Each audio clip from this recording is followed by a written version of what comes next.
Hello, everybody. My guest today is Rodion Yeroshek. He is a 27-year-old entrepreneur, tech entrepreneur from Ukraine. Never worked as an employee and started as a freelancer at 13, co-founding his first company at 17. He started in web development and graphic design in terms of his agency, and in 2010 co-founded an entertainment city guide and plus outsourced loyalty system for restaurants. 3 years after, the product pivoted to SaaS point of sale called Poster, which is what he's working on today. At Poster, they do a point of sale and inventory management for cafes, restaurants, and shops for 8,000 businesses in 75 countries. Rodion, you ready to take us to the top? Yeah, sure. Let's do it. So just to be clear, those 8,000 businesses, those are all paying, correct? Yeah, for sure. Those are 8,000 restaurants, and we have around like 6,500 businesses. That's great. Okay, but 8,000 when you combine them. Yep. Okay, good. So give us the backstory here. The company specifically, start off as an agency. What's the SaaS product do today? What are restaurants getting?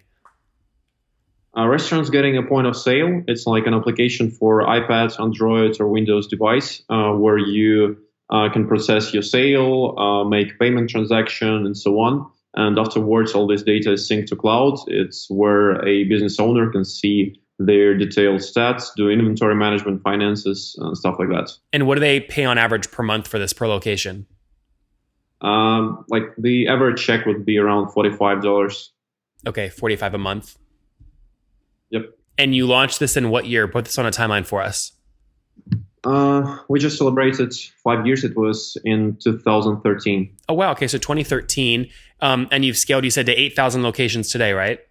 Yep. Can I take 8,000 times 45 a location? You're doing about $360,000 a month in revenue? Yep, around that. And what does growth look like? So exactly a year ago, what were you doing per month? A year ago, we did like around 200 a month. Okay, so healthy growth. Yep. Walk me through your first 10 customers. How'd you get your first 10 locations? You know, you walk in and you're trying to convince them and they're going, who is this guy? Why should I use your point of sale software? How'd you land the customers? We were like the very first customer we got, we were just we were visiting this restaurant for a long time and we were familiar with the restaurant owner. And I wanted to pitch my idea for a long time. I wanted to sell it, but he never got the time. And once he had a few minutes, and I would just describe this because we were doing this first in our region, and there were no alternative products like us. They were all on-premise, all solutions with a server and so on. And there is like a big company who does this on-premise solutions. It's called ARPU, and I would just say that we're proposing you an ARPU for $50 a month. What is pronounce ARPU, or sorry, spell it. ARPU, yeah. Spell it. RKEEPER. I see. Okay, so ARPU is the on-prem solution that you're replacing. Yeah. And what did he say? Did he write you a check on the spot? Yeah. He was just ready to get this ARPU for $50 a month because it actually costed at that time like around $5,000 for on-premise install. That's funny. Okay, very good. And then have you bootstrapped the company or raised? We did have a small, like a pre-seed round at the very beginning when we had a prototype, and but from that point on, we bootstrapped. Okay, so how much raised to date? We're not disclosing it, but it was like a very, very small amount of pre-seed round. Like you're talking like $100,000 or like $1,000? It's like less than 50. Oh, okay, so very, very small. Yeah. That's great. So you basically bootstrapped. And what's the team look like today? How many people? Today it's 140. 140 people. And where's everybody based? Mostly in Ukraine and Dnipro. And also we have offices in Moscow and in Poland. Okay, so Ukraine and remote locations. And how many of the 140 are are engineers? 35. 35. And the rest are what? Sales, marketing, onboarding? Sales and support are like the biggest. We have around 50 people, I believe, in support and around 30 in sales. And what is it? So to get a new location that pays you $45 a month, what's your fully weighted CAC look like? How aggressive are you being?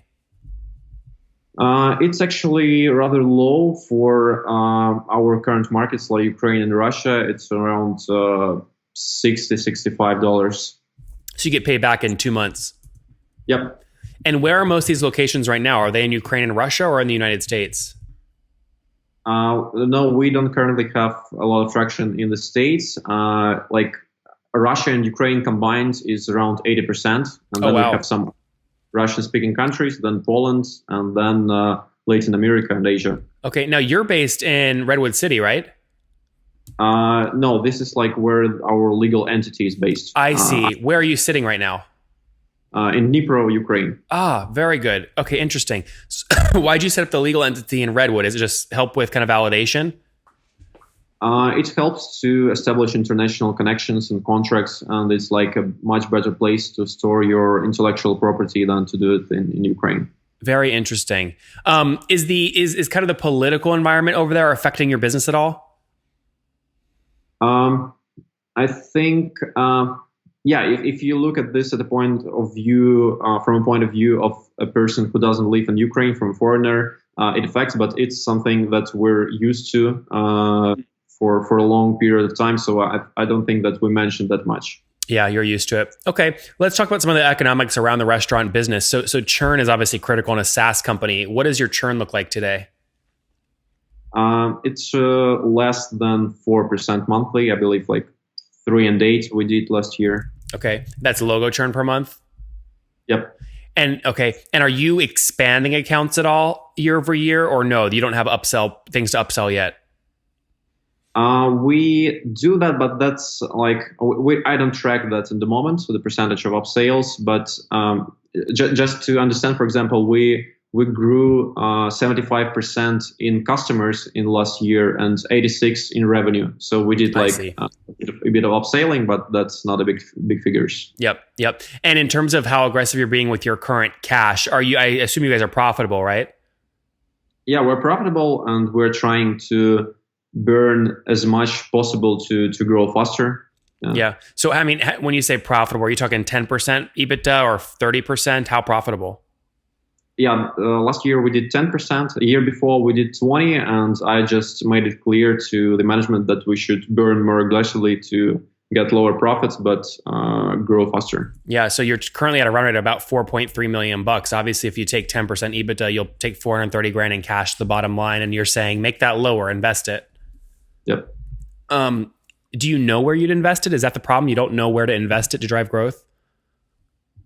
No, that's not a problem. Actually, we just, during the last year, we increased our marketing spend. We increased the onboarding of new developers in the team to give more value to our customers and so on. That's great. Now, in terms of your dev cycles, are you guys operating under kind of continuous integration or 2-week sprints? We're doing 2-week sprints, but we do not use like a release model. Everything that we finish a task and we deliver it instantly. We do deploy it on a cascade. So at first we deploy new features to 5% of our customer base, then on the next day to the 15%, and then to the whole customer base. Because the mistakes that we can make can affect the business very drastically. Drastically, yeah, because this is the point of sale. So we're trying to reduce the risks for ourselves. Yep. No, it makes good sense. Let's wrap up here with the famous 5. Number 1, what's your favorite business book? It's Horowitz, The Hard Thing About Hard Things. Number 2, is there a CEO you're following or studying right now? No, not exactly. I don't think so. Number 3, what's your favorite online tool for building the company? For me personally, it would be maybe Trello or spreadsheets. Number 4, how many hours of sleep do you get every night? 7 to 9. Okay, that's good. And what's your situation? Married, single, kids? Married, no kids. No kids. And how old are you? 27. Okay, and last question, Rodion. Take us back to your 20-year-old self. What's something you wish you knew? I wish maybe I was more courageous and to take more courageous step forwards and move faster. Guys, be more courageous earlier on. Rodion launched his company back in 2013 on the back of an agency. Now 8,000 cafes and restaurants use him, pay $45 a month, mainly in Ukraine and Europe. 80% of his customer base is over there. They're doing about $360,000 a month right now in revenue, so $4.3 million in terms of run rate. First customer was from a restaurant. He visited a bunch, convinced the owner to basically replace the on-prem competitor ARPU. Now they're driving incredible growth. That's up from, their run rate is up from $200,000 a month just a year ago, taking about 10% EBITDA to the bottom line, less less than 50 grand raise. So basically bootstrap, team of 140 people in Ukraine and remote locations, less than 4% logo churn per month and $65 CAC. So less than a 2-month payback period. Rodion, thank you for taking us to the top. Yeah, thank you.